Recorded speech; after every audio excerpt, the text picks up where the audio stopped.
السلام علیکم ورحمۃ اللہ وبرکاتہ ان الحمد للہ والصلاة والسلام علی من لا نبی بعد اما بعد۔ محترم سامعین کرام، آج ہم آپ سے بات کرنے جا رہے ہیں آپ سوچتے ہیں کہ پیدائش کہ آپ کی پیدائش کب ہوئی، آپ کی پیدائش کی تاریخ کیا ہے، دن کیا ہے۔ تو جب ہم تاریخ کا کتب سیرت کا مطالعہ کرتے ہیں، ہمیں معلوم ہوتا ہے کہ آپ کی پیدائش تعلق سے بڑا اختلاف ہے۔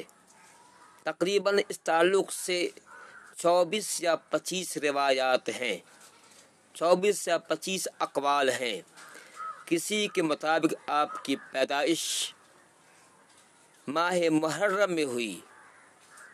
یہاں پہ ایک بات اور ہم ذکر کرتے کہ وہ لوگ صلی اللہ علیہ وسلم کی پیدائش 12 تاریخ کو مناتے ہیں، جیسے میلاد النبی مناتے ہیں، ان سے پہلے میرا ایک سوال ہے کہ آپ کہتے ہیں کہ آپ صلی اللہ علیہ وسلم نور تھے، بشر نہیں تھے، تو سوال اٹھتا ہے کہ کیا نور پیدا ہوتا ہے؟ کیا نور کی پیدائش ہوتی ہے؟ کیا جبرائیل امین یہ نور ہیں، کیا ان کی پیدائش ہوئی تھی؟ کیا اسرافیل علیہ السلام یہ نور ہیں، کیا ان کی پیدائش ہوئی تھی؟ کیا جبرائیل امین کو بیوی تھی؟ حالانکہ ہم جانتے ہیں کہ آپ صلی اللہ علیہ وسلم کی ایک نہیں، دو نہیں، 11 بیویاں تھیں اور 2 باندی تھی۔ 11 بیویاں اور 2 باندی تھی۔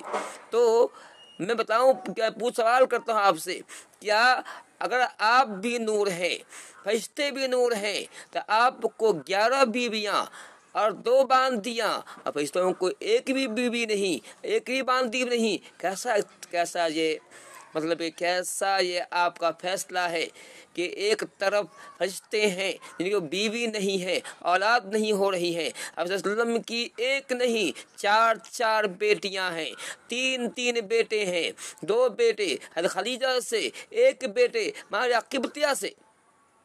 تو سوال اٹھتا ہے کہ ایک طرف جبرائیل امین نور ہے، ان کو کوئی نہ بیوی ہے نہ بال بچے ہیں، اور آپ بھی نور ہیں اور آپ کو بیوی بھی ہے، بال بچے بھی ہیں، آپ صلی اللہ علیہ وسلم ناپاک بھی ہوتے ہیں، آپ صلی اللہ علیہ وسلم کو غسل جنابت جو پڑتی ہے وہ حدیث آپ کو یاد ہوگی، مشہور حدیث ہے۔ یہ حدیث ایک کتاب میں نہیں بلکہ کئی کتابوں موجود ہے، بخاری کھولیے، مسلم کھولیے، ابو داؤد ترمذی کی کتاب کھولیے، سب میں یہ حدیث موجود ہے۔ آپ صلی اللہ علیہ وسلم ایک صبح کو فجر کی نماز پڑھنے کے لیے مسجد میں آ جاتے ہیں، آپ صلی اللہ علیہ وسلم امامت کرنے کے لیے آپ صلی اللہ علیہ وسلم مصلی پہ کھڑے ہو جاتے ہیں، تکبیر کہہ دی جاتی ہے، اسی اثنا میں آپ کو یاد آتا ہے کہ میں تو جنبی ہوں، میں تو ناپاک ہوں۔ اب اسی وقت گھر جاتے ہیں، کہتے ہیں کہ اے لوگو مکانکم، اپنی جگہ ٹھہرے رہو،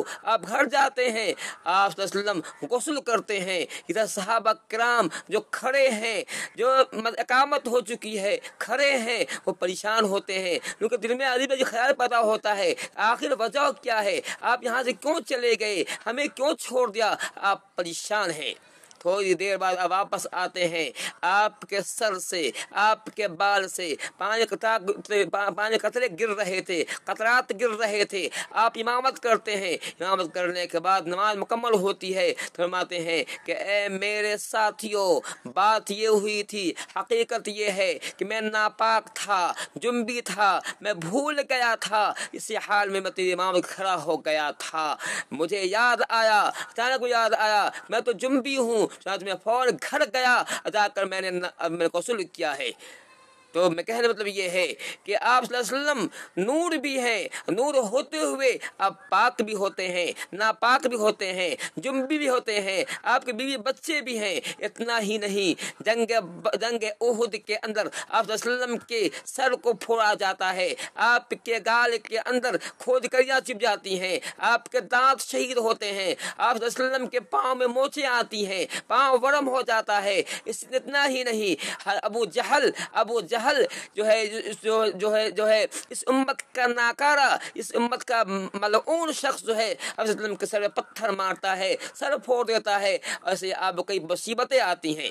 آپ صلی اللہ علیہ وسلم تو کہنے کا مطلب یہ ہے، ایک طرف آپ اس بات پہ زور دے رہے ہیں آپ سب نور تھے، تو سوال اٹھتا ہے کہ نور پیدا کیوں ہوا، نور کی پیدائش کیوں ہوئی، نور کی پیدائش کیسے ہوئی؟ کیا نور پیدا ہوتا ہے؟ جبرائیل امین نور ہو پیدا نہ ہو اور پیدا ہو؟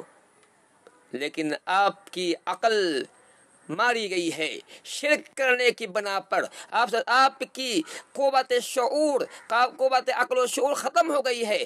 آپ غور نہیں کرتے کہ ایک طرف پہ آپ کو لوگ یہ ثابت کرنے پر یہ تلے ہوئے ہیں کہ آپ نور ہیں، تو اس طرح آپ صلی اللہ علیہ وسلم کے بارے میں یہ بھی کہتے ہیں پیدا آپ ہوئے۔ تو خیر، تو میں یہ کہہ رہا تھا کہ آپ صلی اللہ علیہ وسلم کی پیدائش کے تعلق سے کئی اقوال ہیں۔ ایک قول یہ ہے کہ رمضان میں پیدائش آپ کو ہوئی، ایک قول ہے سفر میں 24 اقوال ہے، اور پھر ربیع الاول کے تعلق سے بھی کئی اقوال ہے۔ ایک قول ہے کہ 1 تاریخ کو، 2 کو، 3 کو، 7 کو، پھر جو ہے 8 کو، 9 کو، 11 کو، 12 کو، 13 کو، 20 کو، 29 کو، ایک اس مہینے کے متعلق سے بھی اتنی روایتیں موجود ہیں۔ اور لیکن جو صحیح بات ہے جس کو سید سلیمان منصور پوری نے اور سید محمود پاشا فلکی نے جس بات کو بڑی جو ہے تحقیق کے بعد جو ثابت کیا ہے، وہ ثابت کیا ہے کہ آپ کی پیدائش 9 تاریخ ہوئی تھی، اس مہینے کے ربیع الاول کی 9 تاریخ کو، اور اپریل کی جو ہے 20 یا 22، اس میں کچھ شک ہے جو ہے 571 عیسوی میں، مطلب کہ ربیع الاول کی 9 تاریخ کو، یوں کہیے کہ عام الفیل سن 1 عام الفیل میں پیر کے دن آپ صلی اللہ علیہ وسلم 9 ربیع الاول کو پیدا ہوئے ہیں، 9 ربیع الاول کو آپ کی پیدائش ہوئی ہے۔ یہی بات صحیح ہے، لیکن کچھ لوگ بضد ہیں کہ آپ کی پیدائش 12 تاریخ کو ہی ہے، لیکن یہ بات تاریخی اعتبار سے غلط ہے۔ صحیح بات یہ کہ پیدائش 9 تاریخ کو ہوئی ہے۔ یہاں سوال اٹھتا ہے کہ آپ کی پیدائش میں اتنا اختلاف کیوں ہے؟ عام لوگوں کی پیدائش کا اختلاف نہیں ہوتا، اتنا اختلاف کیوں؟ اتنے سارے اقوال کیوں؟ 24 یا 25 یا اس سے بھی زیادہ اقوال کیوں ہیں؟ آخر آپ صلی اللہ علیہ وسلم اللہ تعالیٰ کو یہ بات منظور تھی کہ آپ کا میلاد منایا جاتا، جشن میلاد نبی منایا جاتا، تو آپ پھر آپ صلی اللہ علیہ وسلم خود اپنی زندگی میں اگر اس کو منا لیتے تو اتنے اختلافات نہیں ہوتے، لیکن آپ نے چونکہ خود نہیں منایا، اللہ تعالیٰ کو یہ بات منظور نہیں تھی، اللہ کو یہ بات قبول نہیں تھی، اللہ تعالیٰ کو یہ بات پسند نہیں تھی کہ میرے نبی کا میلاد منایا جائے، اس لیے اتنا اختلاف ہوا۔ اگر اللہ تعالیٰ کی بات منظور ہوتی کہ میرے نبی کا میلاد نبی منایا جائے، جیسے منایا جائے، تو اتنے اختلافات نہیں ہوتے، یہ بات بالکل واضح ہو جاتی۔ آپ صلی اللہ علیہ وسلم خود مناتے، صحابہ کرام مناتے، تو اتنے سارے اقوال ہیں وہ نہیں ہوتے۔ اتنے سارے اقوال کا ہونا یہ بتا رہا ہے کہ اسلام میں یہ چیز محمود نہیں تھی، اسلام میں یہ چیز پیاری نہیں تھی، اس لیے نہ صحابہ نبی نے منایا نہ صحابہ کرام نے منایا، یہ بات مختلف بھی ہو گئی۔ اور اتنے اختلاف کی وجہ یہی ہے، اگر یہ مختلف رہے گا تو لوگ نہیں منائیں گے۔ اللہ تعالیٰ کی بات منظور تھی، اور کہنے مطلب یہ ہے اللہ تعالیٰ نے ہمیں عقل دیا ہے، شعور دیا ہے۔ ہم دیکھیں کہ اگر دیکھیں غور کریں کہ آخر ہم اسے کیوں مناتے ہیں، اس کے منانے سے ہمیں فائدہ کیا ہے؟ اگر یہ چیز فائدہ مند تھی تو صحابہ کرام جو دین کے کام میں بہت حریص ہوا کرتے تھے، نبی سے بڑی محبت تھی، بڑی چاہت تھی، انہوں نے اسے کیوں نہیں منایا؟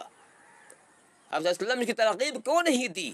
آپ کو ترغیب نہ دینا، آپ کو نہ بتانا، آپ کا یہ نہ کہنا کہ اے لوگوں مناؤ، میلاد النبی بناؤ، اس بات کا ثبوت ہے کہ یہ بات اسلام میں نہیں ہے۔ اسلام پہ نبی کی زندگی مکمل ہو گیا تھا، اللہ نے اعلان کر دیا تھا کہ اليوم مکمل ہو گیا ہے، مطلب کہ اللہ تعالیٰ اگر ہم چاہتے ہیں کہ اللہ کے ہاں سرخرو ہو جائیں تو ہمیں چاہیے کہ ان باتوں پر عمل کریں جو بات ثابت شدہ ہے، جو قرآن سے حدیث سے بالکل صحیح طور ثابت ہے، اس پر عمل کریں۔ اسی میں ہماری نجات اور فلاح ہے۔ اپنے دماغ سے، اپنے ہوا و ہوس سے نئی بات کو، نئے خرافات کو نکالنے کی کوشش نہ کریں، وہ مداخلت نہ کرنے کی کوشش کریں۔ اگر چونکہ یہ چیز بدعات میں شمار کی جاتی ہے، بدعات ایسی بیماری ہے جس کے ہوتے ہوئے تمام عمل قابل قبول نہیں ہوتا، تمام عمل برباد ہو جاتے ہیں۔ اللہ تعالی ہمیں توفیق دے کہ ہم نیک کام کرے اور سچی محبت کرے۔